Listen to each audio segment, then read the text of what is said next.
ವೀಕ್ಷಕರೇ, ಈಗಿನ ಯುಗದಲ್ಲಿ ಅದರಲ್ಲೂ ಟೆಕ್ನಾಲಜಿ ಈ ಲೆವೆಲ್ಗೆ ಮುಂದುವರೆದಿರುವಾಗ ಅಪರಾಧಿಗಳನ್ನ ಹಿಡಿಮುರಿ ಕಟ್ಟೋದು ಪೊಲೀಸರಿಗೆ ಅಷ್ಟೊಂದು ಕಷ್ಟದ ಕೆಲಸವೇ ಅಲ್ಲ. ಅದಕ್ಕೆ ಅವರು ಜಸ್ಟ್ ಮನಸ್ಸು ಮಾಡಿ ನಿಷ್ಪಕ್ಷವಾಗಿ ವಿಚಾರಣೆ ಮಾಡಬೇಕು ಅಷ್ಟೇ. ಎಂತದೇ ಕೇಸ್ ಆದ್ರೂ ಸಾಲ್ವ್ ಮಾಡಬಹುದು.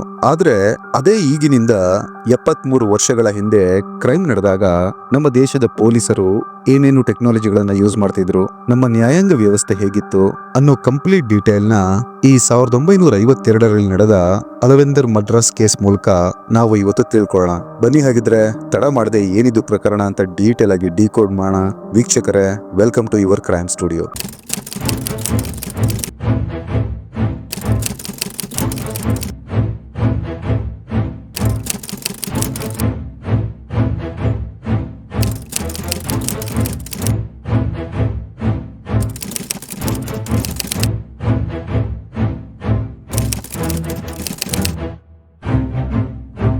ಈ ಕತೆ ಶುರುವಾಗೋದು ತಮಿಳುನಾಡಿನ ಚೆನ್ನೈನಿಂದ. ಈಗ ವರ್ಷ 1952. ಹಾಗಾಗಿ ಆ ಟೈಮ್ನಲ್ಲಿ ಚೆನ್ನೈಯನ್ನ ಮದ್ರಾಸ್ ಅಂತ ಕರೆಯಲಾಗ್ತಿತ್ತು. ಈ ಮದ್ರಾಸ್ನಲ್ಲಿ ಜಾರ್ಜ್ ಟೌನ್ ಎಂಬ ಒಂದು ಸ್ಥಳವಿದೆ. ಅದರ ಪಕ್ಕದಲ್ಲಿ ಪೆರಿ ಕಾರ್ನರ್ ಎಂಬ ಒಂದು ಏರಿಯಾ ಇದೆ. ಆಕ್ಚುಲಿ ಇದೊಂದು ಮಾರ್ಕೆಟ್ ಏರಿಯಾ. ಇದೇ ಏರಿಯಾದಲ್ಲಿ ಜೆಮ್ ಅಂಡ್ ಕೋ ಎಂಬ ಒಂದು ಶಾಪ್ ಇತ್ತು. ಈ ಶಾಪ್ ನಲ್ಲಿ ಫೌಂಟೇನ್ ಪೆನ್ ಸಿಕ್ತಿತ್ತು. ಆ ಟೈಮ್ ನಲ್ಲಿ ಫೌಂಟೇನ್ ಪೆನ್ ಅಂದ್ರೆ ಬಹಳನೇ ದುಬಾರಿ ಹಾಗೆ ಐಷಾರಾಮಿ ವಸ್ತು ಕೂಡ. ಈ ಘಟನೆ ನಡೆದದ್ದು 1952ರಲ್ಲಿ. ಅಂದ್ರೆ ಭಾರತಕ್ಕೆ ಸ್ವಾತಂತ್ರ್ಯ ಸಿಕ್ಕಿ ಕೇವಲ 5 ವರ್ಷಗಳಾಗಿತ್ತಷ್ಟೇ. ಸೊ ಈಗ ಇದೇ ಜೆಮ್ ಅಂಡ್ ಕೋ ಕಂಪನಿಯ ಒಬ್ಬ ಬಿಸ್ನೆಸ್ ಪಾರ್ಟ್ನರ್ ಅಲವೆಂದರ್, ಅವರಿಗೆ 42 ವರ್ಷ ವಯಸ್ಸು. ಇವರು ಬ್ರಿಟಿಷ್ ಇಂಡಿಯನ್ ಆರ್ಮಿಯಲ್ಲಿ ಕೆಲಸ ನಿರ್ವಹಿಸ್ತಿದ್ರು. ಅಲವೆಂದರ್ ಭಾರತಕ್ಕೆ ಸ್ವಾತಂತ್ರ್ಯ ಸಿಗೋಕು ಮುಂಚೆ ಚೆನ್ನೈನಿಂದ ಸುಮಾರು 25 ಕಿಲೋಮೀಟರ್ಗಳ ದೂರದ ಆರ್ಮಿ ಹೆಡ್ ಕ್ವಾರ್ಟರ್ಸ್ ನಲ್ಲಿ ಸಬ್ ಡಿವಿಷನ್ ಆಫೀಸರ್ ಆಗಿ ಕೆಲಸ ನಿರ್ವಹಿಸ್ತಿದ್ರು. ಅಲವೆಂದರ್ ವಿಶ್ವಯುದ್ಧ 2ರಲ್ಲೂ ಕೂಡ ಭಾಗಿಯಾಗಿದ್ರು. ಆದ್ರೆ ಇಂಡಿಪೆಂಡೆನ್ಸ್ ನ ನಂತರ ಅಲವೆಂದರ್ ರನ್ನ ಬ್ರಿಟಿಷ್ ಗವರ್ಮೆಂಟ್ ಬ್ರಿಟಿಷ್ ಆರ್ಮಿಯಿಂದ ಡಿಸ್ಚಾರ್ಜ್ ಮಾಡಿದ್ರು. ಆರ್ಮಿಯಿಂದ ಹೊರಬಂದ ನಂತರ ಅಲವೆಂದರ್ ಕಣ್ಣನ್ ಚೆಟ್ಟಿ ಎಂಬ ತಮ್ಮ ಸ್ನೇಹಿತನ ಅಂಗಡಿಯಾಗಿದ್ದ ಜೆಮ್ ಅಂಡ್ ಕೋ ಶಾಪ್ಗೆ ಸೇರಿಕೊಳ್ತಾರೆ. ಈ ಅಲವೆಂದರ್ ಹಾಗೆ ಕಣ್ಣನ್ ಚೆಟ್ಟಿ ಕೋಮಾಟಿ ಚೆಟ್ಟಿ ಎಂಬ ಒಂದು ಕಮ್ಯುನಿಟಿಗೆ ಸೇರಿದವರು. ಒಮ್ಮೆ ಅಲವೆಂದರ್ ಜೆಮ್ ಅಂಡ್ ಕೋ ಶಾಪ್ ಸೇರಿದ ಮೇಲೆ ಕಣ್ಣನ್ ಚೆಟ್ಟಿ ಜೊತೆಗೆ ಮಾತಾಡಿ ಪೆನ್ಗಳ ಜೊತೆಗೆ ಪ್ಲಾಸ್ಟಿಕ್ ಐಟಮ್ಗಳನ್ನು ಮಾರಾಟ ಮಾಡೋಣ ಅಂತ ಒಪ್ಪಿಸ್ತಾರೆ. ಅದಕ್ಕೆ ಕಣ್ಣನ್ ಚೆಟ್ಟಿ ಕೂಡ ಒಪ್ಕೋತಾರೆ. ಅದಕ್ಕಾಗಿ ಅಲವೆಂದರ್ಗೆ ಆ ಶಾಪ್ ನ ಪಕ್ಕದಲ್ಲೇ ಒಂದು ಸಪರೇಟ್ ಆಗಿ ಜಾಗ ಕೂಡ ಮಾಡಿಕೊಡ್ತಾರೆ. ಈಗ ಅಲವೆಂದರ್ ಪೆನ್ಗಳ ಜೊತೆಗೆ ಪ್ಲಾಸ್ಟಿಕ್ ನ ಸಾಮಾನುಗಳನ್ನು ಕೂಡ ಮಾರಾಟ ಮಾಡ್ತಿದ್ರು. ಮುಂದುವರಿತಾ ಸ್ಯಾರಿ ಬಿಸ್ನೆಸ್ ಕೂಡ ಸ್ಟಾರ್ಟ್ ಮಾಡ್ತಾರೆ. ಈ ಸ್ಯಾರಿ ಬಿಸ್ನೆಸ್ ನಲ್ಲಿ ಅಲವೆಂದರ್ ಒಂದು ಸ್ಕೀಮ್ ನ ಪರಿಚಯಿಸ್ತಾರೆ. ಅದರ ಪ್ರಕಾರ ಯಾರ್ಯಾರಿಗೆ ದುಬಾರಿ ಸೀರೆಗಳನ್ನ ಕೊಂಡುಕೊಳ್ಳೋಕಾಗಲ್ವೋ ಅವರು ಆ ಸೀರೆಯ ದುಡ್ಡನ್ನ ಇನ್ಸ್ಟಾಲ್ಮೆಂಟ್ ನಲ್ಲಿ ಕಟ್ಟಿ ತೀರಿಸಬಹುದು ಅಂತ, ಅಂದ್ರೆ ಕಂತುಗಳಲ್ಲಿ. ಈ ಆಫರ್ ನಿಂದಾಗಿ ಬಹಳಷ್ಟು ಮಹಿಳೆಯರು ಈ ಸೀರೆ ಅಂಗಡಿಯ ಕಡೆಗೆ ಆಕರ್ಷಿತರಾಗ್ತಾರೆ. ಕೆಲವೇ ಸಮಯದಲ್ಲಿ ಅಲವೆಂದರ್ ಪೆರಿ ಕಾರ್ನರ್ ನ ಏರಿಯಾದಲ್ಲಿ ಒಬ್ಬ ಪ್ರಸಿದ್ಧ ಬಿಸ್ನೆಸ್ ಮ್ಯಾನ್ ಆಗಿ ಹೋಗ್ತಾರೆ. 1952ರ ಹೊತ್ತಿಗೆ ಅಲವೆಂದರ್ಗೆ ಮದುವೆಯಾಗಿ 2 ಮಕ್ಕಳು ಕೂಡ ಇದ್ರು. ಎಲ್ಲವೂ ಪರ್ಫೆಕ್ಟ್ ಆಗಿ ಹೋಗ್ತಿತ್ತು. ಈಗ ಡೇಟ್ ಬರುತ್ತೆ ಆಗಸ್ಟ್ 28, 1952. ಅಲವೆಂದರ್ ಎಂದಿನಂತೆ ಬೆಳಿಗ್ಗೆ ತಮ್ಮ ಶಾಪ್ಗೆ ಹೋಗ್ತಾರೆ. ಎಲ್ಲವೂ ನಾರ್ಮಲ್ ಆಗೇ ಇತ್ತು. ಕೆಲವೊಮ್ಮೆ ಮಧ್ಯಾಹ್ನದ ಊಟಕ್ಕೆ ಅಲವೆಂದರ್ ಮನೆಗೆ ಬರ್ತಿದ್ರು. ಆದ್ರೆ ಅವತ್ತು ಮನೆಗೆ ಬರಲಿಲ್ಲ. ಹೆಂಡತಿ ಅನ್ಕೋತಾರೆ ಕೆಲಸದಲ್ಲಿ ಬ್ಯುಸಿ ಇರ್ಬೇಕು, ಹಾಗಾಗಿ ಬಂದಿಲ್ಲ ಅಂತ. ಈಗ ನಿಧಾನವಾಗಿ ಸಂಜೆಯಿಂದ ರಾತ್ರಿ ಟೈಮ್ ಆಗೋಯ್ತು. ಆದ್ರೆ ಅಲವೆಂದರ್ ಮನೆಗೆ ವಾಪಸ್ ಬರಲಿಲ್ಲ. ಈಗ ಹೆಂಡತಿಗೆ ನಿಜವಾಗ್ಲೂ ಭಯ ಆಗತ್ತೆ. ಪೆರಿ ಕಾರ್ನರ್ ನ ಮಾರ್ಕೆಟ್ ಕೂಡ ಕಂಪ್ಲೀಟ್ ಆಗಿ ಕ್ಲೋಸ್ ಆಗಿತ್ತು. ಈಗಿನ ಕಾಲದ ರೀತಿ ಮೊಬೈಲ್ ಫೋನ್ ಕೂಡ ಇಲ್ವೇ.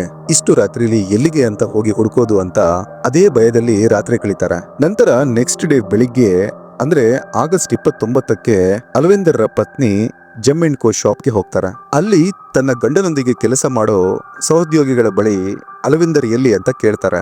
ನಿನ್ನೆಯಿಂದ ಅವರು ಮನೆಗೆ ಬಂದಿಲ್ಲ ಅಂತ ಹೇಳ್ತಾರೆ. ಅದಕ್ಕೆ ಒಬ್ಬ ಸ್ಟಾಫ್ ಹೇಳ್ತಾನೆ, ನಿನ್ನೆ ಮಧ್ಯಾಹ್ನ ಸ್ವಲ್ಪ ಕೆಲಸ ಇದೆ, ಹೊರಗಡೆ ಹೋಗಿ ಬರ್ತೀನಿ ಅಂತ ಹೇಳಿ ಹೋದ್ರು ಅಂತಾನೆ. ಜೊತೆಗೆ ನಿನ್ನೆ ದೇವಕಿ ಕೂಡ ಮಧ್ಯಾಹ್ನ ಶಾಪ್ಗೆ ಬಂದಿದ್ಲು. ಆಕೆ ಹೋಗಿ ಕೆಲ ಹೊತ್ತು ಆದ್ಮೇಲೆ ಅಲವೆಂದರ್ ಕೂಡ ಹೊರಟು ಹೋದ್ರು ಅಂತಾನೆ. ಈ ದೇವಕಿ ಮೇನನ್ಗೆ 21 ವರ್ಷ.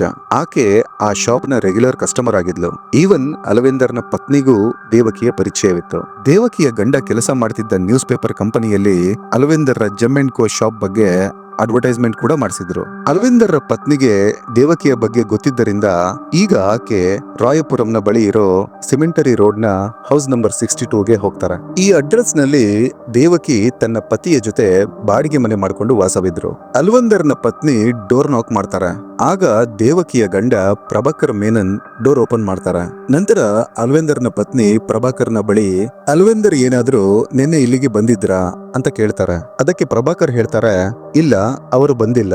ಇನ್ಫ್ಯಾಕ್ಟ್ ನಾನು ಅವರನ್ನ ನೋಡಿಯೇ ಬಹಳ ದಿನ ಆಯ್ತು ಅಂತಾರೆ. ಅದಕ್ಕೆ ಅಲ್ವೇಂದರ್ನ ಪತ್ನಿ ಹೇಳ್ತಾರೆ, ನಿನ್ನೆ ದೇವಕಿ ಅಂಗಡಿಗೆ ಬಂದಿದ್ಲು, ಅದಾದ ನಂತರ ಅಲ್ವೇಂದರ್ ಅಲ್ಲಿಂದ ಹೊರಟಿದ್ದು ಅಂತಾರೆ. ಅದಕ್ಕೆ ಪ್ರಭಾಕರ್ ಹೇಳ್ತಾರೆ, ನಿನ್ನೆ ದೇವಕಿ ನನಗೂ ಹೇಳಿದ್ಲು ಆಕೆ ಅಲ್ವೇಂದರ್ ಅಂಗಡಿಗೆ ಹೋಗಿ ಕೆಲವು ಸಾಮಾನುಗಳನ್ನ ತರ್ತೀನಿ ಅಂತ, ಹಾಗಾಗಿ ಹೋಗಿದ್ಲು ಅಂತಾರೆ. ಆದ್ರೆ ಅಲ್ವೇಂದರ್ ಎಲ್ಲಿಗೆ ಹೋಗಿದ್ದಾರೆ ಅನ್ನೋ ವಿಷಯ ದೇವಕಿಗೆ ಹೇಗೆ ಗೊತ್ತಿರುತ್ತೆ? ಆಕೆ ಸಾಮಾನ್ ತಗೊಂಡು ಮನೆಗೆ ವಾಪಸ್ ಬಂದ್ಲು ಅಷ್ಟೇ ಅಂತಾರೆ ಪ್ರಭಾಕರ್. ಈ ಮಾತನ್ನ ಕೇಳಿದ ಅಲ್ವೇಂದರ್ನ ಪತ್ನಿಗೆ ಸರಿ ಅನ್ಸುತ್ತೆ. ನಂತರ ಆಕೆ ಅಲ್ಲಿಂದ ಹೊರಟು ತಮ್ಮ ಮನೆಗೆ ವಾಪಸ್ ಬಂದು ತಮ್ಮ ಲೆವೆಲ್ ನಲ್ಲೇ ಅಲ್ವೇಂದರ್ನ ಹುಡುಕೋಕೆ ಶುರು ಮಾಡ್ತಾರೆ. ಅಂದ್ರೆ ಅಲ್ವೇಂದರ್ ಎಲ್ಲೆಲ್ಲಿಗೆ ಹೋಗಿದ್ರು, ಎಲ್ಲೆಲ್ಲಿಗೆ ಹೋಗ್ಬೋದು, ಯಾರ್ಯಾರಿಗೆ ಅಲ್ವೇಂದರ್ನ ಪರಿಚಯವಿದೆ, ಸಾಮಾನ್ಯವಾಗಿ ಯಾವ ಫ್ರೆಂಡ್ಸ್ ಗಳ ಜೊತೆ ಅಲ್ವೇಂದರ್ ರೆಗ್ಯುಲರ್ ಟಚ್ ನಲ್ಲೇ ಇದ್ದಾರೆ, ಹೀಗೆ ಎಲ್ಲಾ ಕಡೆಗಳಿಗೂ ಹೋಗಿ ಎಲ್ಲರನ್ನು ಮೀಟ್ ಮಾಡಿ ಅಲ್ವೇಂದರ್ನ ಬಗ್ಗೆ ವಿಚಾರಿಸ್ತಾರೆ. ಆದ್ರೆ ಎಷ್ಟೇ ವಿಚಾರಿಸಿದ್ರು ಏನೊಂದು ಕ್ಲೂ ಅಲ್ವೇಂದರ್ನ ಪತ್ನಿಗೆ ಸಿಗೋದಿಲ್ಲ. ನಂತರ ಅದೇ ಆಗಸ್ಟ್ 29ರಂದು ಅಲ್ವೇಂದರ್ನ ಪತ್ನಿ ಜೆಮ್ ಅಂಡ್ ಕೋ ಶಾಪ್ಗೆ ಹೋಗಿ ಅದರ ಓನರ್ ಕಣ್ಣನ್ ಶೆಟ್ಟಿ ಅವರನ್ನ ಮೀಟ್ ಮಾಡ್ತಾರೆ. ಅವರಿಗೆ ಹೇಳ್ತಾರೆ, ನಿನ್ನೆಯಿಂದ ಅಲ್ವೇಂದರ್ನ ಸುಳಿವಿಲ್ಲ, ಮನೆಗೂ ಬಂದಿಲ್ಲ, ಶಾಪ್ ಅಲ್ಲೂ ಇಲ್ಲ, ಹೊರಗಡೆ ಗೊತ್ತಿರೋರ ಬಳಿಯೂ ವಿಚಾರಿಸಿ ಆಯ್ತು, ಎಲ್ಲೂ ಆತನ ಸುಳಿವಿಲ್ಲ ಅಂತಾರೆ. ಅದಕ್ಕೆ ಕಣ್ಣನ್ ಶೆಟ್ಟಿ ಹೇಳ್ತಾರೆ, ನೀವು ಪೊಲೀಸ್ ಸ್ಟೇಷನ್ಗೆ ಹೋಗಿ ಅಲ್ವೇಂದರ್ನ ಮಿಸ್ಸಿಂಗ್ ಕಂಪ್ಲೇಂಟ್ ನ ರಿಜಿಸ್ಟರ್ ಮಾಡಿಸಿ ಅಂತ. ನಂತರ ಅಲ್ವೇಂದರ್ನ ಪತ್ನಿ ಹಾಗೆ ಕಣ್ಣನ್ ಶೆಟ್ಟಿ ಜಾರ್ಜ್ ಟೌನ್ ನಲ್ಲಿರೋ ಲಾ ಕಾಲೇಜ್ ಪೊಲೀಸ್ ಸ್ಟೇಷನ್ಗೆ ಬಂದು ತನ್ನ ಗಂಡನ ಮಿಸ್ಸಿಂಗ್ ಕಂಪ್ಲೇಂಟ್ ನ ರಿಜಿಸ್ಟರ್ ಮಾಡಿಸ್ತಾರೆ. ಪೊಲೀಸರ ಬಳಿ ಪ್ರತಿಯೊಂದನ್ನು ಡೀಟೇಲ್ ಆಗಿ ಹೇಳ್ತಾರೆ. ಅಂದ್ರೆ ದೇವಕಿ ಎಂಬ ಹೆಸರಿನ ಒಬ್ಬ ಮಹಿಳೆ ಅಲ್ವೇಂದರ್ನ ಅಂಗಡಿಗೆ ಹೋಗಿದ್ರು, ಅದಾದ ನಂತರವೇ ಅಲ್ವೇಂದರ್ ಅಂಗಡಿ ಬಿಟ್ಟು ಹೊರಗಡೆ ಹೋಗಿದ್ದು, ಅದಾಗಿ ಈಗಿನವರೆಗೂ ಮನೆಗೆ ವಾಪಸ್ ಬಂದಿಲ್ಲ ಅಂತ. ನಂತರ ಪೊಲೀಸರು ಮಿಸ್ಸಿಂಗ್ ರಿಪೋರ್ಟ್ ನ ರಿಜಿಸ್ಟರ್ ಮಾಡ್ಕೋತಾರೆ. ಆ ದಿನಗಳಲ್ಲಿ ಮದ್ರಾಸ್ನ ಇಗ್ಮೋರ್ ಹಾಗೆ ಧನುಷ್ಕೋಡಿಯ ಮಧ್ಯೆ ಒಂದು ಟ್ರೈನ್ ಸಂಚಾರ ಮಾಡ್ತಿತ್ತು. ಅದರ ಹೆಸರು ಇಂಡೋ ಸೈಕ್ಲೋನ್ ಎಕ್ಸ್ಪ್ರೆಸ್ ಅಂತ. ಅಂದು ಆಗಸ್ಟ್ 29, 1952ರ ದಿನ ಸಂಜೆಯ ಸಮಯ. ಎಂದಿನಂತೆ ಆ ಟ್ರೈನ್ ಇಗ್ಮೋರ್ ನಿಂದ ಧನುಷ್ಕೋಡಿ ಕಡೆಗೆ ಹೊರಡುತ್ತೆ. ಸಾಕಷ್ಟು ದೂರ ಪ್ರಯಾಣಿಸಿದ ನಂತರ ಮನುಮದುರೈ ಜಂಕ್ಷನ್ ತಲುಪುತ್ತೆ. ಅಂದ್ರೆ ಸುಮಾರು 475 ಕಿಲೋಮೀಟರ್ಗಳ ದೂರ ಪ್ರಯಾಣ ಮಾಡಿತ್ತು. ಅಲ್ಲಿಯ ಜನರಲ್ ಕಂಪಾರ್ಟ್ಮೆಂಟ್ ನಲ್ಲಿ ಕೂತಿದ್ದ ಕೆಲವು ಪ್ರಯಾಣಿಕರಿಗೆ ಒಂದು ಕೆಟ್ಟ ವಾಸನೆ ಬರೋಕೆ ಶುರುವಾಗುತ್ತೆ. ಅದನ್ನು ಸಹಿಸಿಕೊಳ್ಳೋದು ಕಷ್ಟಕರವಾಗಿತ್ತು. ನಂತರ ಆ ಪ್ರಯಾಣಿಕರು ಪ್ಲಾಟ್ಫಾರ್ಮ್ ನಲ್ಲಿ ನಿಂತಿದ್ದ ಒಬ್ಬ ರೈಲ್ವೆ ಸಿಬ್ಬಂದಿಗೆ ಈ ವಿಷಯವನ್ನ ಹೇಳ್ತಾರೆ. ನಂತರ ಆ ಸಿಬ್ಬಂದಿ ಹೋಗಿ ಸ್ಟೇಷನ್ ಮಾಸ್ಟರ್ಗೆ ಈ ವಿಷಯವನ್ನ ಹೇಳ್ತಾರೆ.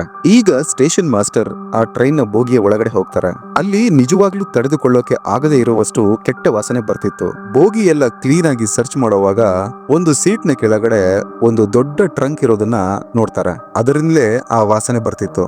ಈಗ ಒಬ್ಬ ಸ್ಟೇಷನ್ ಮಾಸ್ಟರ್ ಹಾಗೆಯೇ ಯಾರದೋ ಒಂದು ಲಗೇಜ್ ನ ಅವರ ಪರ್ಮಿಷನ್ ಇಲ್ಲದೆ ಓಪನ್ ಮಾಡಿ ನೋಡಕ್ಕಾಗಲ್ಲ. ಹಾಗಾಗಿ ಅವರು ಪೊಲೀಸರಿಗೆ ಇನ್ಫಾರ್ಮ್ ಮಾಡ್ತಾರೆ. ಕೆಲವೇ ಟೈಮ್ಗೆ ಪೊಲೀಸರು ಕೂಡ ಅಲ್ಲಿಗೆ ಬರ್ತಾರೆ. ನಂತರ ಆ ಟ್ರಂಕ್ ಅನ್ನ ಬೋಗಿಯಿಂದ ಹೊರತೆಗೆದು ಪ್ಲಾಟ್ಫಾರ್ಮ್ ನ ಪಕ್ಕದಲ್ಲಿ ಇಟ್ಟು ಅದನ್ನ ಓಪನ್ ಮಾಡ್ತಾರೆ. ಯಾವಾಗ ಆ ಟ್ರಂಕ್ ನ ಪೊಲೀಸರು ಓಪನ್ ಮಾಡ್ತಾರೋ ಅಲ್ಲಿ ನೆರೆದಿದ್ದ ಪ್ಯಾಸೆಂಜರ್ಸ್ ಗಳಾಗ್ಲಿ, ಪೊಲೀಸರು, ರೈಲ್ವೆ ಸಿಬ್ಬಂದಿಗಳಾಗ್ಲಿ ಎಲ್ಲರೂ ಬೆಚ್ಚಿ ಬೀಳ್ತಾರೆ. ಆ ಕಬ್ಬಿಣದ ಟ್ರಂಕ್ ನ ಒಳಗಡೆ ರಕ್ತದ ಮಡುವಿನಲ್ಲಿ ಬಿದ್ದಿದ್ದ ಒಂದು ತಲೆಯಿಲ್ಲದ ದೇಹವನ್ನ ಇಡಲಾಗಿತ್ತು. ಅದರ 2 ಕಾಲುಗಳನ್ನ, ಕೈಗಳನ್ನ ತುಂಡು ಮಾಡಿ ಸಪರೇಟ್ ಆಗಿ ಇಡಲಾಗಿತ್ತು. ಆದ್ರೆ ತಲೆ ಮಾತ್ರ ಇರಲಿಲ್ಲ. ಸೊಂಟದ ಭಾಗದಲ್ಲಿ ಒಂದು ಕಪ್ಪು ಬಣ್ಣದ ದಾರವನ್ನು ಕಟ್ಟಲಾಗಿತ್ತು. ಕಾಲಿನಲ್ಲಿ ಹಸಿರು ಬಣ್ಣದ ಸಾಕ್ಸ್ ಇತ್ತು. ಇಷ್ಟು ಬಿಟ್ರೆ ಅಲ್ಲಿ ಬೇರೆ ಏನೂ ಇರಲಿಲ್ಲ. ಜೊತೆಗೆ ಆ ಬಾಡಿ ಕಂಪ್ಲೀಟ್ ಆಗಿ ನಗ್ನವಾಗಿತ್ತು. ಒಂದು ತುಂಡು ಬಟ್ಟೆಯೂ ಇರಲಿಲ್ಲ. ಈಗ ಈ ಇನ್ಸಿಡೆಂಟ್ ಬೆಂಕಿಯಂತೆ ಎಲ್ಲಾ ಕಡೆ ಹರಡೋಕೆ ಶುರುವಾಯಿತು. ಅಂದ್ರೆ ಮನಮದುರೈ ರೈಲ್ವೆ ಸ್ಟೇಷನ್ ನಲ್ಲಿ ಒಂದು ಕಬ್ಬಿಣದ ಟ್ರಂಕ್ ನ ಒಳಗಡೆ ತಲೆ ಇಲ್ಲದ ಒಂದು ದೇಹ ಸಿಕ್ಕಿದೆ ಅಂತ. ಇದರ ಬಗ್ಗೆ ನೆಕ್ಸ್ಟ್ ಡೇ ನ್ಯೂಸ್ ಪೇಪರ್ ಗಳಲ್ಲೂ ವಿಷಯ ಬಿತ್ತರವಾಗುತ್ತೆ. ನಂತರ ಆ ಶವವನ್ನ ಆ ಟ್ರಂಕ್ ಸಮೇತ ಎರ್ಸ್ಕಿನ್ ಹಾಸ್ಪಿಟಲ್ಗೆ ಕಳಿಸಿಕೊಡಲಾಯಿತು. ಇಲ್ಲಿಯ district medical officer doctor Krishnaswamy ಅವರೊಬ್ಬ ರೇಡಿಯೋಲಜಿಸ್ಟ್. ಅವರೇ ಈ ಬಾಡಿನ ಪೋಸ್ಟ್ ಮಾರ್ಟಮ್ ಮಾಡ್ತಾರೆ. ಅವರು ಕೊಟ್ಟ ರಿಪೋರ್ಟ್ ನ ಪ್ರಕಾರ ಸಿಕ್ಕಂತಹ ದೇಹದ ಭಾಗಗಳನ್ನ ನೋಡಿದ್ರೆ ಈತನಿಗೆ 25ರಿಂದ 26 ವರ್ಷ ಇರಬಹುದು. ಇದೊಂದು ಗಂಡಸಿನ ಶವ. ಈತನನ್ನ ಸಾಯಿಸಿ 2 ರಿಂದ 3 ದಿನಗಳ ಇರಬಹುದು. ಶವದ ಹೊಟ್ಟೆ ಭಾಗದಲ್ಲಿ, ಬೆನ್ನಲ್ಲಿ, ಕುತ್ತಿಗೆಯ ಆಸುಪಾಸು ಯಾವುದೋ ಒಂದು ಶಾರ್ಪ್ ಆಬ್ಜೆಕ್ಟ್ ನಿಂದ ಚುಚ್ಚಿರೋ ಹಾಗೆ ಕಾಣಿಸ್ತಿದೆ ಅಂತಾರೆ. ಜೊತೆಗೆ ಹೊಟ್ಟೆಯಲ್ಲಿ ಮಾದಕ ವಸ್ತುವಿನ ಅಂಶಗಳು ಕೂಡ ಇದೆ ಅಂತಾರೆ. ಇತ್ತ ಅಲ್ವೇಂದರ್ ಕಾಣೆಯಾಗಿ 2 ದಿನಗಳು ಕಳೆದಿತ್ತು. ಅಲ್ವೇಂದರ್ ಪತ್ನಿ, ನೆಂಟರಿಷ್ಟರು, ಸ್ನೇಹಿತರು ಎಲ್ಲರೂ ಚಿಂತಿತರಾಗಿದ್ರು. ಯಾವ ಪೊಲೀಸ್ ಸ್ಟೇಷನ್ಗೆ ಅಲ್ವೇಂದರ್ ಪತ್ನಿ ಮಿಸ್ಸಿಂಗ್ ಕಂಪ್ಲೇಂಟ್ ರಿಜಿಸ್ಟರ್ ಮಾಡೋಕೆ ಹೋಗಿದ್ರೋ ಅಲ್ಲಿಯ ಆಫೀಸರ್ ಮಿಸ್ಟರ್ ರಾಮನಾಥನ್ ಅಯ್ಯರ್ ಈ ಕೇಸ್ನ ಹ್ಯಾಂಡಲ್ ಮಾಡ್ತಿದ್ರು. ಆಗಸ್ಟ್ 29ಕ್ಕೆ ಅಲ್ವಿಂದರ್ ಮನೆಯಿಂದ ಸುಮಾರು 475 ಕಿಲೋಮೀಟರ್ ದೂರದಲ್ಲಿರೋ ಮನಮಧುರಿ ರೈಲ್ವೆ ಸ್ಟೇಷನ್ ಬಳಿ ಸಿಕ್ಕ ತಲೆಯಿಲ್ಲದ ದೇಹದ ಸುದ್ದಿಯನ್ನ ನ್ಯೂಸ್ ಪೇಪರ್ ಮೂಲಕ ತಿಳ್ಕೊತಾರೆ. ಸಡನ್ ಆಗಿ ಅವರಿಗೆ ಅಲ್ವಿಂದರ್ ಕೇಸ್ ನೆನಪಾಗುತ್ತೆ. ನಂತರ ಅವರು ಅಲ್ವಿಂದರ್ನ ಮನೆಗೆ ಹೋಗಿ ಅವರ ಪತ್ನಿಯನ್ನ ಮತ್ತೆ ವಿಚಾರಿಸ್ತಾರೆ. ಆಗ ಆಕೆ ಪುನಃ ದೇವಕಿಯ ಹೆಸರನ್ನೇ ಹೇಳ್ತಾರೆ. ನಂತರ ಆಗಸ್ಟ್ 30ರಂದು ಆಫೀಸರ್ ಅಯ್ಯರ್ ಈ ಹೌಸ್ ನಂಬರ್ 62ಗೆ ಹೋಗ್ತಾರೆ. ಆ ಮನೆಯ ಓನರ್ನ ಹೆಸರು ಮೊಹಮ್ಮದ್ ಯೂಸುಫ್. ಆತನ ಮನೆಯಲ್ಲೇ ಈ ದೇವಕಿ ಹಾಗೂ ಪ್ರಭಾಕರ್ ಬಾಡಿಗೆಗೆ ಇದ್ರು. ಯಾವಾಗ ಆ ಆಫೀಸರ್ ದೇವಕಿಯ ಮನೆಗೆ ಬರ್ತಾರೋ ಆಗ ದೇವಕಿಯ ಮನೆಗೆ ಬೀಗ ಹಾಕಲಾಗಿತ್ತು. ನಂತರ ಅವರು ಅಕ್ಕಪಕ್ಕದ ಮನೆಯವರನ್ನ ವಿಚಾರಿಸ್ತಾರೆ. ಆಗ ಗೊತ್ತಾಗತ್ತೆ ಅವರು ನಿನ್ನೆ ಮಧ್ಯಾಹ್ನ ಮನೆಯಿಂದ ಹೊರಟು ಹೋದ್ರು, ಕೇಳಿದ್ದಕ್ಕೆ ಬಾಂಬೆಗೆ ಹೋಗ್ತಿದೀವಿ ಅಂತ ಅಂದ್ರು ಅಂತಾರೆ. ಈಗ ಆ ಆಫೀಸರ್ಗೆ ದೇವಕಿ ಹಾಗೆ ಪ್ರಭಾಕರ್ ಮೇಲೇನೆ ಫುಲ್ ಡೌಟ್ ಬರುತ್ತೆ. ಯಾಕೆಂದ್ರೆ ಘಟನೆ ನಡೆದು 2 ದಿನಕ್ಕೆ ಮನೆಯಿಂದ ಹೊರಟು ಹೋಗಿದ್ದಾರಲ್ಲ ಅಂತ. ಆಫೀಸರ್ ಅಯ್ಯರ್ ಅನ್ಕೋತಾರೆ, ಇನ್ನು ಇಲ್ಲಿ ಅವರಿಗಾಗಿ ವೆಯ್ಟ್ ಮಾಡೋದ್ರಲ್ಲೇನು ಅರ್ಥ ಇಲ್ಲ ಅಂತ ಅನ್ಕೊಂಡು ಈ ಮನೆಯ ಮಾಲೀಕನಿಂದ ಡೂಪ್ಲಿಕೇಟ್ ಕೀಟ್ ತರೋಕೆ ಹೇಳಿ ಬಾಗಿಲನ್ನ ಓಪನ್ ಮಾಡಿ ಮನೆಯ ಒಳಗಡೆ ಹೋಗ್ತಾರೆ. ಮನೆಯ ಒಳಗಡೆ ಏನೋ ಒಂದು ತರಹದ ಕೆಟ್ಟ ಸ್ಮೆಲ್ ಬರ್ತಿತ್ತು. ಗೋಡೆಗಳ ಮೇಲೆ ಕೆಂಪು ಬಣ್ಣದ ಕಲೆಗಳಿದ್ವು. ಜೊತೆಗೆ ಒಂದು ರಕ್ತದ ಕಲೆಗಳಿದ್ದ ಕೈಯ ಹಚ್ಚೆಯೂ ಸಿಗುತ್ತೆ. ಅಂದ್ರೆ ಯಾರೋ ರಕ್ತದಲ್ಲಿ ಕೈನ ಮುಳುಗಿಸಿ ಅದನ್ನ ಗೋಡೆಗೆ ಇಟ್ಟಿರೋ ಹಾಗೆ. ನಂತರ ಆ ಆಫೀಸರ್ ಫಾರೆನ್ಸಿಕ್ ಟೀಮ್ ನ ಸ್ಪಾಟ್ಗೆ ಕರೆಸ್ಕೊಳ್ತಾರೆ. ಆ ಕಾಲಘಟ್ಟದಲ್ಲಿ ಫಾರೆನ್ಸಿಕ್ ಸೈನ್ಸ್ ಇಷ್ಟೊಂದು ಅಡ್ವಾನ್ಸ್ ಆಗಿರಲಿಲ್ಲ. ಆದ್ರೂ ಸಿಕ್ಕಂತಹ ಎಲ್ಲಾ ಎವಿಡೆನ್ಸಸ್ ಗಳನ್ನ ಕಲೆಕ್ಟ್ ಮಾಡ್ಕೋತಾರೆ. ಈಗ ಆಗಸ್ಟ್ 30 ಮುಗಿದಾಗಿತ್ತು. ಒಂದೇ ದಿನದಲ್ಲಿ ಎಲ್ಲಾ ಎವಿಡೆನ್ಸಸ್ ಗಳನ್ನ ಕಲೆಕ್ಟ್ ಮಾಡೋಕೆ ಆ ಟೈಮ್ ನಲ್ಲಿ ಆಗ್ತಿರ್ಲಿಲ್ಲ. ಅಟ್ಲೀಸ್ಟ್ 2-3 ದಿನಗಳಾದ್ರೂ ಬೇಕಿತ್ತು. ಈವನ್ ಆ ಟೈಮ್ ನಲ್ಲಿ ಪೊಲೀಸ್ ಕಾನ್ಸ್ಟೇಬಲ್ ಗಳು ಸಾಮಾನ್ಯವಾಗಿ ಸೈಕಲ್ ನಲ್ಲೇ ಓಡಾಡ್ತಿದ್ರು. ಕೇಸ್ನ ಬಗ್ಗೆ ವಿಚಾರಣೆಗಾಗಿ ಪೊಲೀಸರು ಆಗಾಗ ದೇವಕಿಯ ಮನೆಗೆ ಬಂದು ಹೋಗೋದು ಮಾಡ್ತಿದ್ರು. ಈ ಪೊಲೀಸ್ ಸ್ಟೇಷನ್ ಹಾಗೆ ದೇವಕಿಯ ಮನೆಯ ಮಧ್ಯೆ ರಾಯಪುರಂ ಬೀಚ್ ಸಿಗುತ್ತೆ. ಅಂದ್ರೆ ರಾಯಪುರಂ ಸಮುದ್ರದ ದಡ. ಅದಕ್ಕೆ ಬೋವಿಕೂಪಂ ಅಂತ ಕರೀತಾರೆ. ಈಗ ಆಗಸ್ಟ್ 31ರ ದಿನ ಕೆಲವು ಕಾನ್ಸ್ಟೇಬಲ್ಗಳು ದೇವಕಿಯ ಮನೆಯಿಂದ ಸ್ಟೇಷನ್ಗೆ ವಾಪಸ್ ಹೋಗ್ತಿರುವಾಗ ಅದರಲ್ಲಿ ಒಬ್ಬ ಕಾನ್ಸ್ಟೇಬಲ್ ನ ಗಮನ ಈ ಬೀಚ್ ನ ಕಡೆಗೆ ಹೋಗುತ್ತೆ. ಅಲ್ಲಿ ಕೆಲವು ಜನಗಳು ಗುಂಪು ಸೇರ್ಕೊಂಡಿದ್ರು. ಆ ಕಾನ್ಸ್ಟೇಬಲ್ ಇಲ್ಲಿ ಯಾಕೆ ಇಷ್ಟು ಜನ ನಿಂತ್ಕೊಂಡಿದ್ದಾರೆ ಅಂತ ಅನ್ಕೊಂಡು ತಮ್ಮ ಸಹ ಕಾನ್ಸ್ಟೇಬಲ್ ಗಳೊಂದಿಗೆ ಆ ಜಾಗಕ್ಕೆ ಹೋಗ್ತಾರೆ. ಅಲ್ಲಿ ನೋಡಿದ್ರೆ ಒಂದು ಪ್ಲಾಸ್ಟಿಕ್ ಕವರ್ ನ ಒಳಗಡೆ ಒಂದು ಫುಟ್ಬಾಲ್ ಗಾತ್ರದ ವಸ್ತು ಬಿದ್ದಿರೋದು ನೋಡ್ತಾರೆ. ಆಕ್ಚುಲಿ ಜನರೆಲ್ಲ ಗುಂಪುಗೂಡಿ ಅದನ್ನೇ ನೋಡ್ತಿದ್ರು. ಆ ಪ್ಲಾಸ್ಟಿಕ್ ಕವರ್ ನ ಅರ್ಧ ಭಾಗ ಭೂಮಿಯ ಒಳಗಿದ್ರೆ ಇನ್ನರ್ಧ ಭಾಗ ಹೊರಗಿತ್ತು. ಅದರಿಂದ ಕೆಟ್ಟ ವಾಸನೆ ಕೂಡ ಬರ್ತಿತ್ತು. ಈಗ ಆ ಕಾನ್ಸ್ಟೇಬಲ್ ತಮ್ಮ ಸೀನಿಯರ್ ಆಫೀಸರ್ಸ್ ಗಳಿಗೆ ವಿಷಯ ತಿಳಿಸ್ತಾರೆ. ನಂತರ ಎಲ್ಲರ ಮುಂದೆಯೇ ಆ ಪ್ಲಾಸ್ಟಿಕ್ ಕವರ್ ನ ಓಪನ್ ಮಾಡಲಾಯಿತು. ಅದರೊಳಗೆ ಒಂದು ಕೆಂಪು ಬಣ್ಣದ ಟೀ ಶರ್ಟ್ ನ ಒಳಗಡೆ ಏನನ್ನು ಸುತ್ತಿ ಇಡಲಾಗಿತ್ತು. ನಂತರ ಪೊಲೀಸರು ಆ ಟೀ ಶರ್ಟ್ ನ ಓಪನ್ ಮಾಡಿ ಒಳಗಡೆ ಏನಿದೆ ಅಂತ ನೋಡ್ತಾರೆ. ಅದರೊಳಗೆ ಒಂದು ಮನುಷ್ಯನ ತಲೆಯನ್ನ ಕತ್ತರಿಸಿ ಇಡಲಾಗಿತ್ತು. ಇದನ್ನ ನೋಡಿದ ಎಲ್ಲರೂ ಒಂದು ಕ್ಷಣ ಬಿಚ್ಚಿ ಬೀಳ್ತಾರೆ. ಆ ತಲೆ ಆಲ್ಮೋಸ್ಟ್ ಕೊಳೆತು ಹೋಗಿತ್ತು, ಡಿಕಂಪೋಸ್ ಆಗಿತ್ತು. ನಂತರ ಅದನ್ನ ಮದ್ರಾಸ್ ಮೆಡಿಕಲ್ ಕಾಲೇಜ್ನ ಫಾರೆನ್ಸಿಕ್ ಡಿಪಾರ್ಟ್ಮೆಂಟ್ಗೆ ಕಳಿಸಿಕೊಡ್ತಾರೆ. ಇಲ್ಲಿ ಒಬ್ಬ ಬಹಳನೇ ಪ್ರಸಿದ್ಧ ಫಾರೆನ್ಸಿಕ್ ಎಕ್ಸ್ಪರ್ಟ್ ಇದ್ರು. ಅವರ ಹೆಸರು ಡಾಕ್ಟರ್ ಗೋಪಾಲಕೃಷ್ಣ. ಅವರು ಫಾರೆನ್ಸಿಕ್ ಮೆಡಿಸಿನ್ ಡಿಪಾರ್ಟ್ಮೆಂಟ್ ನ ಅಸಿಸ್ಟೆಂಟ್ ಪ್ರೊಫೆಸರ್ ಆಗಿದ್ರು. ಆಗಸ್ಟ್ 29 ಮನಮಧುರೈ ರೈಲ್ವೆ ಸ್ಟೇಷನ್ ನ ಬಳಿ ಟ್ರಂಕ್ ನ ಒಳಗಡೆ ಸಿಕ್ಕ ದೇಹದಲ್ಲಿ ತಲೆ ಇರಲಿಲ್ಲ. ಈಗ ಇಲ್ಲಿ ಆಗಸ್ಟ್ 31ರಂದು ರಾಯಪುರಂ ಬೀಚ್ ನ ಬಳಿ ಬರೀ ತಲೆ ಮಾತ್ರ ಸಿಕ್ಕಿದೆ.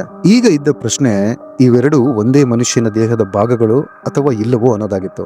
ನಂತರ ಡಾಕ್ಟರ್ಗಳು ಆ ಮನಮಧುರೈ ಜಂಕ್ಷನ್ ನಲ್ಲಿ ಸಿಕ್ಕ ದೇಹವನ್ನ ಮದ್ರಾಸ್ ಮೆಡಿಕಲ್ ಕಾಲೇಜ್ಗೆ ತರಿಸಿಕೊಳ್ತಾರೆ. ಈಗ ಡಾಕ್ಟರ್ ಗೋಪಾಲಕೃಷ್ಣ ಹಾಗೂ ಡಾಕ್ಟರ್ ಜೇಕಬ್ ಕಂಪ್ಲೀಟ್ ಬಾಡಿನ ಎಕ್ಸಾಮಿನ್ ಮಾಡ್ತಾರೆ. ತಲೆ ಹಾಗೂ ದೇಹವನ್ನ ಕಟ್ ಮಾಡಲಾಗಿದ್ದ ಜಾಗವನ್ನ ಸೂಕ್ಷ್ಮವಾಗಿ ಎಕ್ಸಾಮಿನ್ ಮಾಡ್ತಾರೆ. ಅದರ ಎಕ್ಸ್ರೇ ಕೂಡ ತೆಗೆಸಲಾಗುತ್ತೆ. ಆ ಕಾಲಘಟ್ಟದಲ್ಲಿ DNA ತರಹದ ಯಾವುದೇ ಟೆಕ್ನಾಲಜಿ ಇರಲಿಲ್ಲ. ಹಾಗಂತ ಭಾರತದಲ್ಲಿ ಮೊದಲ ಬಾರಿ DNA ಟೆಸ್ಟಿಂಗ್ ಅಂತ ಬಂದಿದ್ದು 1989ರಲ್ಲಿ. ಸೊ ಈಗ ಡಾಕ್ಟರ್ಗಳು ಆ ದೇಹ ಮತ್ತು ತಲೆಯನ್ನ ಪರೀಕ್ಷಿಸಿದ ನಂತರ ಇದು ಒಬ್ಬನೇ ಮನುಷ್ಯನ ದೇಹ ಅಂತ ಕನ್ಫರ್ಮ್ ಮಾಡ್ತಾರೆ. ಆಕ್ಚುಲಿ ಆ ಕಟ್ಟಾದ ಭಾಗಗಳು ಮ್ಯಾಚ್ ಆಗಿತ್ತು. ಅದನ್ನ ಒಂದು ಶಾರ್ಪ್ ಆಯುಧದಿಂದ ಕಟ್ ಮಾಡಲಾಗಿತ್ತು. ಡಾಕ್ಟರ್ ಗೋಪಾಲಕೃಷ್ಣ ಹೇಳ್ತಾರೆ, ಈ ಶವದ ವಯಸ್ಸು ಸುಮಾರು 40ರಿಂದ 45 ವರ್ಷಗಳಿರ್ಬೋದು ಅಂತ.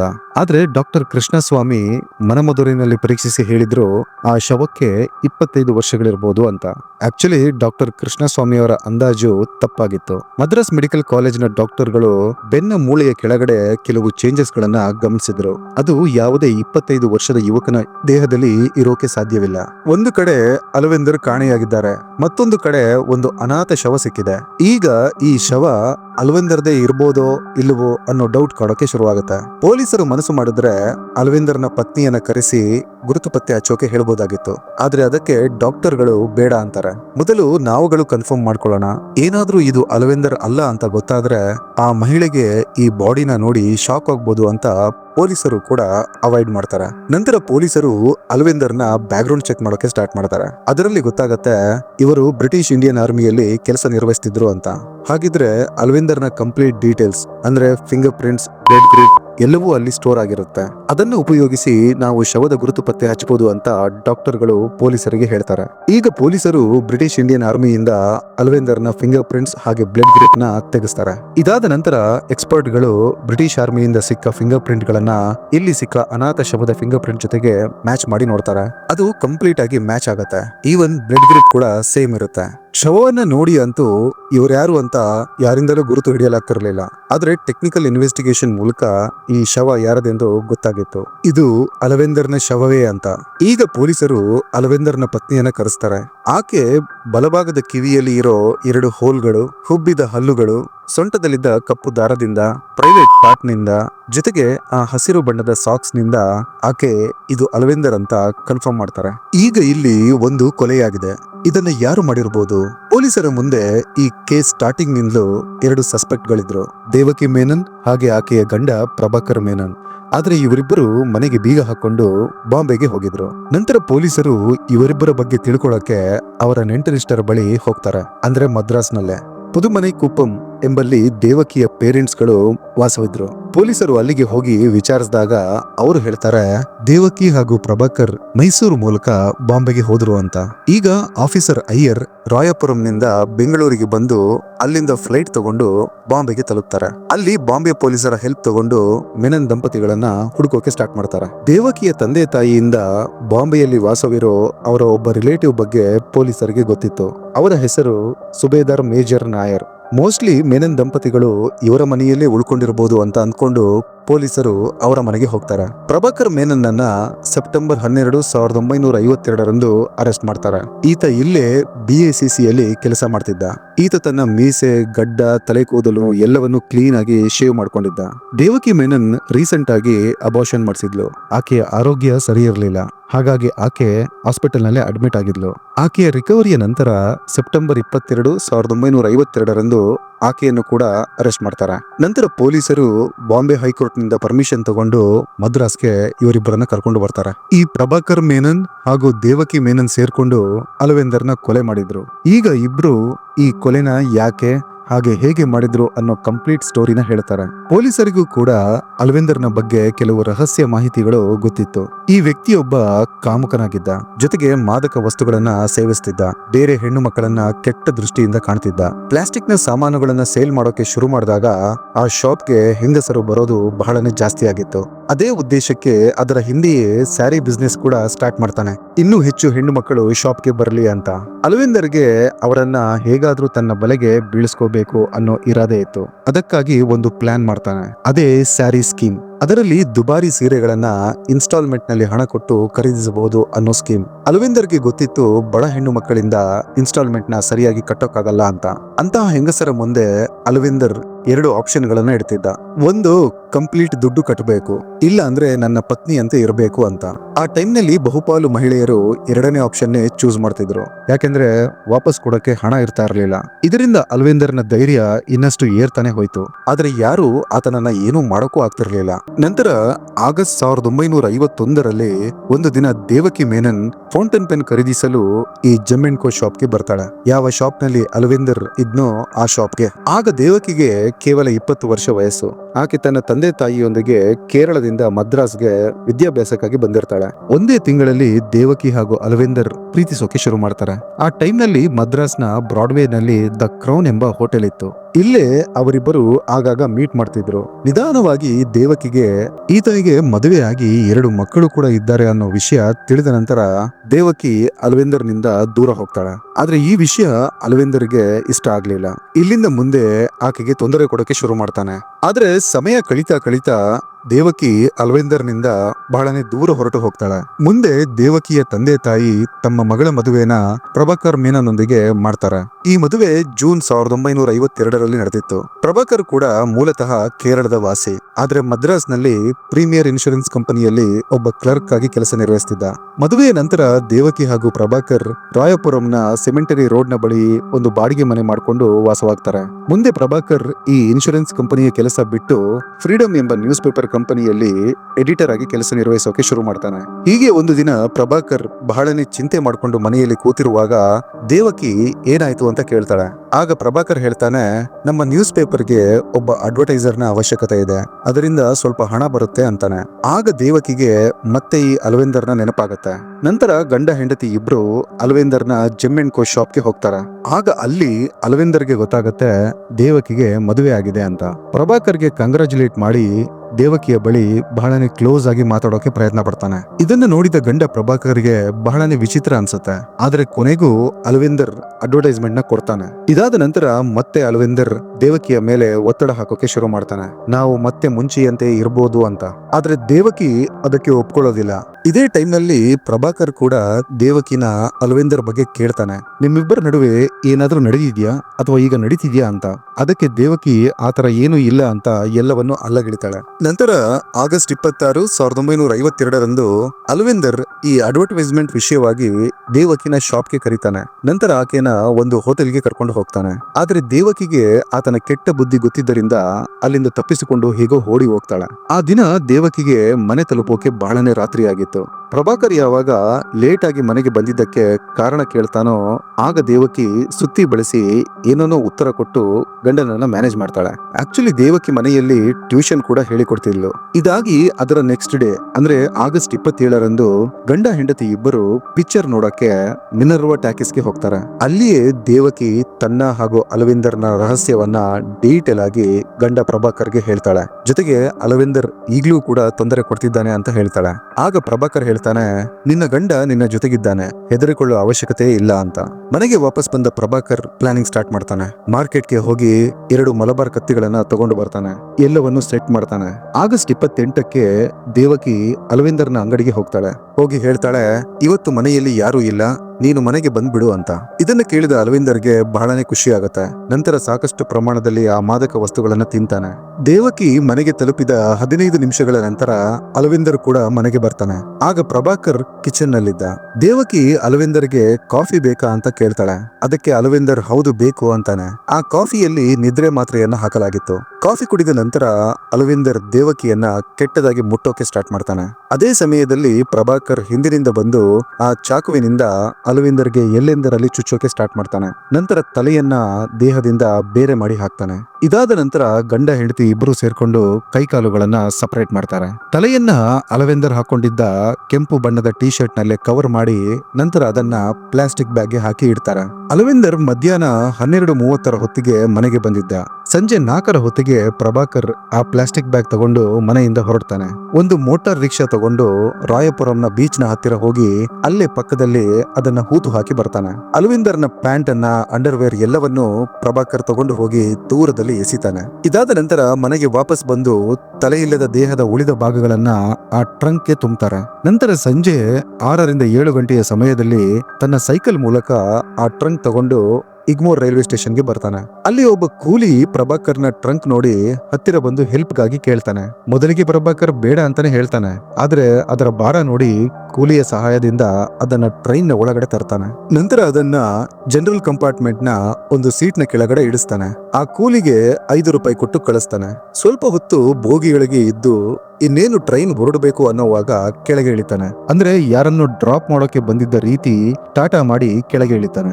ಮುಂದೆ ಪ್ಯಾಸೆಂಜರ್ ಗಳಿಗೆ ಸ್ಮೆಲ್ ಬಂದು ಆ ಟ್ರಂಕ್ ಓಪನ್ ಆಗತ್ತೆ. ಇನ್ನೊಂದು ಕಡೆ ಸಮುದ್ರದ ದಡದಲ್ಲಿ ಬಚ್ಚಿಟ್ಟಿದ್ದ ತಲೆ ಕೂಡ ಪೊಲೀಸರಿಗೆ ಸಿಗತ್ತೆ. ಕೊಲೆಯಾದ ನೆಕ್ಸ್ಟ್ ಡೇ ಅಲ್ವೇಂದರ್ನ ಪತ್ನಿ ದೇವಕಿಯ ಮನೆಗೆ ಹೋಗಿದ್ರು. ಇದರಿಂದ ಹೆದರಿಕೊಂಡ ದೇವಕಿ ಹಾಗೂ ಪ್ರಭಾಕರ್ ಅದರ ನೆಕ್ಸ್ಟ್ ಡೇ ಮೈಸೂರು ಮೂಲಕ ಬಾಂಬೆಗೆ ಓಡಿ ಹೋಗ್ತಾರೆ. ಮೈಸೂರಿಗೆ ಹೋಗಿದ್ದ ಕಾರಣ ಅಲ್ಲಿ ಪ್ರಭಾಕರ್ಗೆ ಕೆಲವು ಪೇಮೆಂಟ್ಸ್ ಗಳನ್ನ ಕ್ಲಿಯರ್ ಮಾಡಬೇಕಾಗಿತ್ತು. ಎಂಪ್ಲಾಯೀಸ್ ಗಳಿಗೆ. ಪೊಲೀಸರಿಗೆ ಕೊಲೆಯಲ್ಲಿ ಯೂಸ್ ಮಾಡಿದ್ದ ಮಲಬಾರ್ ಚಾಕು ಕೂಡ ಸಿಗತ್ತೆ.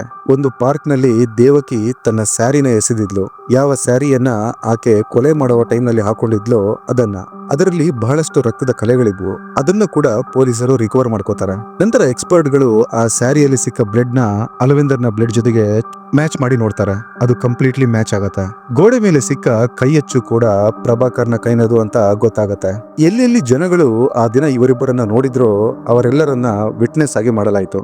ಈಗ ಈ ಕೇಸ್ ಹೋಗುತ್ತೆ ಮದ್ರಾಸ್ ಹೈಕೋರ್ಟ್ ನ ಅಂಗಳಕ್ಕೆ. ಈ ಕೇಸ್ ನಲ್ಲಿ ಸರ್ಕಮ್ಸ್ಟೆನ್ಷಿಯಲ್ ಎವಿಡೆನ್ಸಸ್ ಗಳಂತೂ ಬಹಳನೇ ಇತ್ತು, ಆದ್ರೆ ಯಾವುದೇ ಡೈರೆಕ್ಟ್ ಎವಿಡೆನ್ಸಸ್ ಇರಲಿಲ್ಲ. ಇದೊಂದು ಅನ್ಇಂಟೆನ್ಷನಲ್ ಮರ್ಡರ್ ಕೇಸ್ ನ ರೀತಿಯಲ್ಲೇ ಕೇಸ್ ಶುರುವಾಗತ್ತೆ. ದೇವಕಿಯ ಮನೆಯಲ್ಲಿ 13 ವರ್ಷದ ಒಬ್ಬ ಹುಡುಗ ಕೂಡ ಕೆಲಸ ಮಾಡ್ತಿದ್ದ. ಕೊಲೆಯ ದಿನ ಅಂದ್ರೆ ಆಗಸ್ಟ್ 28ಕ್ಕೆ ಆ ಹುಡುಗನಿಂದ ಪ್ರಭಾಕರ್ ಬೆಳಿಗ್ಗೆ 10 ಗಂಟೆಯ ಸಮಯದಲ್ಲಿ ಮೆಡಿಕಲ್ ಶಾಪ್ ನಿಂದ ಕೆಲವು ಮಾತ್ರೆಗಳನ್ನು ಕೂಡ ತರಿಸ್ಕೊಂಡಿದ್ದ. ನಂತರ ಆ ಹುಡುಗನನ್ನ ಹೊರ ಹೋಗಕ್ಕೆ ಹೇಳ್ತಾನೆ, ನೀನು ಸಂಜೆ ಬಂದ್ರೆ ಸಾಕು ಅಂತಾನೆ. ನಂತರ ಆ ಹುಡುಗ ಯಾವಾಗ ಸಂಜೆ ಮನೆಗೆ ವಾಪಸ್ ಬರ್ತಾನೋ ಆಗ ದೇವಕಿ ತನ್ನ ಸ್ಯಾರಿನ ಒಗಿತಿರ್ತಾಳೆ. ಆ ಹುಡುಗ ಕೇಳಿದ್ರು ಆಕೆ ಆತನಿಗೆ ಅದನ್ನ ಕೊಡೋದಿಲ್ಲ. ನಂತರ ಆ ಹುಡುಗ ಆ ಟ್ರಂಕ್ ಅನ್ನ ಕೂಡ ಗುರುತು ಹಿಡಿತಾನೆ. ಅದು ಪ್ರಭಾಕರ್ ಟ್ರಂಕ್ ಅಂತಾನೆ ಹೇಳ್ತಾನೆ. ಆ ಟೈಮ್ ನಲ್ಲಿ ಈ ಕೇಸ್ ಬಹಳನೇ ಚರ್ಚೆಯಲ್ಲಿತ್ತು. ಪ್ರತಿದಿನ ನ್ಯೂಸ್ ಪೇಪರ್ ಗಳಲ್ಲಿ ಈ ವಿಷಯ ಬಿತ್ತರವಾಗ್ತಾನೆ ಇತ್ತು. ಇದೊಂದು ಟ್ರೆಂಡಿಂಗ್ ಕೇಸ್ ಆಗಿತ್ತು. ಪೊಲೀಸರು ದೇವಕಿಯನ್ನ ಸರ್ಕಾರಿ ವಿಟ್ನೆಸ್ ಆಗಿ ಮಾಡೋ ಪ್ರಯತ್ನ ಪಡ್ತಾರೆ. ಆದ್ರೆ ಆಕೆ ಹೇಳ್ತಾಳೆ, ಇದೆಲ್ಲ ನನ್ನ ಗಂಡ ನನ್ನ ಮಾನವನ್ನ ಕಾಪಾಡೋಕ್ಕಾಗಿ ಆ ರಾಕ್ಷಸನಿಗೆ ಕಲಿಸಿದ ಪಾಠ. ಹಾಗಾಗಿ ನಾನು ಯಾವತ್ತಿಗೂ ಅವರ ವಿರುದ್ಧ ಹೇಳಿಕೆ ಕೊಡೋದಿಲ್ಲ ಅಂತಾಳೆ. ಮುಂದೆ ಏನೇ ತೀರ್ಪು ಬಂದರೂ ನಾನು ಅದನ್ನ ಸ್ವೀಕರಿಸ್ತೀನಿ ಅಂತಾಳೆ. ಸಾಕಷ್ಟು ವಾದ ವಿವಾದಗಳ ನಂತರ ಆಗಸ್ಟ್ 13, 1953ರಂದು ಮದ್ರಾಸ್ ಹೈಕೋರ್ಟ್ ಪ್ರಭಾಕರ್ ಮೇನನ್ಗೆ ಅಲವಿಂದರ್ನ ಕೊಲೆ ಆರೋಪಕ್ಕೆ 7 ವರ್ಷಗಳ ಜೈಲು ಶಿಕ್ಷೆ ಹಾಗೆ ದೇವಕಿಗೆ 3 ವರ್ಷಗಳ ಜೈಲು ಶಿಕ್ಷೆ ವಿಧಿಸುತ್ತೆ. ಇದೊಂದು ಬಹಳನೇ ಕಾಂಟ್ರವರ್ಷಿಯಲ್ ತೀರ್ಪಾಗಿತ್ತು. ಜನಗಳು ಪ್ರಶ್ನಿಸೋಕೆ ಶುರು ಮಾಡ್ತಾರೆ. ಅಂದ್ರೆ ಈ ತರಹದ ಕ್ರೈಮ್ಗೆ ಜೀವಾವಧಿ ಶಿಕ್ಷೆ ಆಗ್ಲೇಬೇಕು, ಆದ್ರೆ ಇಷ್ಟು ಕಡಿಮೆ ಶಿಕ್ಷೆ ಯಾಕೆ ಅಂತ. ಮುಂದೆ ತೀರ್ಪನ್ನು ಕೊಟ್ಟ ಜಡ್ಜ್ ಮೇಲೂ ಆರೋಪ ಹಾಕಲಾಯಿತು. ಅದೇನೆಂದ್ರೆ ಜಡ್ಜ್ಗೆ ದೇವಕಿಯ ಮೇಲೆ ಸಹಾನುಭೂತಿ ಹೆಚ್ಚಾಗಿತ್ತು. ಅದು ಅಲ್ಲದೆ ಜಡ್ಜ್ ಹಾಗೂ ದೇವಕಿ ಇಬ್ರು ಕೇರಳದವರೇ, ಹಾಗಾಗಿ ಜಡ್ಜ್ ಹೀಗೆ ಮಾಡಿದ್ರು ಅನ್ನಲಾಗಿತ್ತು. ಈವನ್ ಅಲವಿಂದರ್ ಪರ ವಾದ ಮಾಡಿದ ಲಾಯರ್ ಕೂಡ ಕೇರಳಕ್ಕೆ ಸೇರಿದವರು. ಹಾಗಾಗಿ ಇವರು ಕೂಡ ಕೇಸ್ನ ಸರಿಯಾಗಿ ಪ್ರೆಸೆಂಟ್ ಮಾಡಿಲ್ಲ ಅಂತ ಆರೋಪಿಸಲಾಯಿತು. ಇದಾದ ನಂತರ ಮುಂದೆ ಜೈಲಿನಲ್ಲಿ ಪ್ರಭಾಕರ್ ಹಾಗೂ ದೇವಕಿಯನ್ನ ಸನ್ನಡತೆಯ ಆಧಾರದ ಮೇಲೆ ಶಿಕ್ಷೆಯ ಅವಧಿ ಮುಗಿಯೋಕೆ ಮುಂಚೆನೆ ರಿಲೀಸ್ ಕೂಡ ಮಾಡಲಾಯಿತು. ರಿಲೀಸ್ ನಂತರ ಇಬ್ರು ಕೇರಳಕ್ಕೆ ಹೋಗ್ತಾರೆ. ಅಲ್ಲಿ ಒಂದು ಸಣ್ಣ ಟೀ ಸ್ಟಾಲ್ ಬಿಸ್ನೆಸ್ ನ ಶುರು ಮಾಡ್ತಾರೆ. ಮುಂದೆ ಆ ಟೀ ಸ್ಟಾಲ್ ಬಿಸ್ನೆಸ್ ಬಹಳ ದೊಡ್ಡ ಪ್ರಾಫಿಟಬಲ್ ಬಿಸ್ನೆಸ್ ಆಗುತ್ತೆ. ಅದರಿಂದ ಒಂದು ದೊಡ್ಡ ಹೋಟೆಲ್ ಅನ್ನೇ ಸ್ಟಾರ್ಟ್ ಮಾಡ್ತಾರೆ. ವೀಕ್ಷಕರೇ, ಇದಾಗಿತ್ತು ಇವತ್ತಿನ ಎಪಿಸೋಡ್. ಈ ಕೇಸ್ನ ಬಗ್ಗೆ ನಿಮ್ಮ ಅಭಿಪ್ರಾಯಗಳನ್ನ ಕಾಮೆಂಟ್ ಸೆಕ್ಷನ್ ಅಲ್ಲಿ ತಿಳಿಸಿ ಅಂತ ರಿಕ್ವೆಸ್ಟ್ ಮಾಡ್ತಾ ಸಿಗ್ತೀನಿ ಮುಂದಿನ ಎಪಿಸೋಡ್ ನಲ್ಲಿ. Till then take care.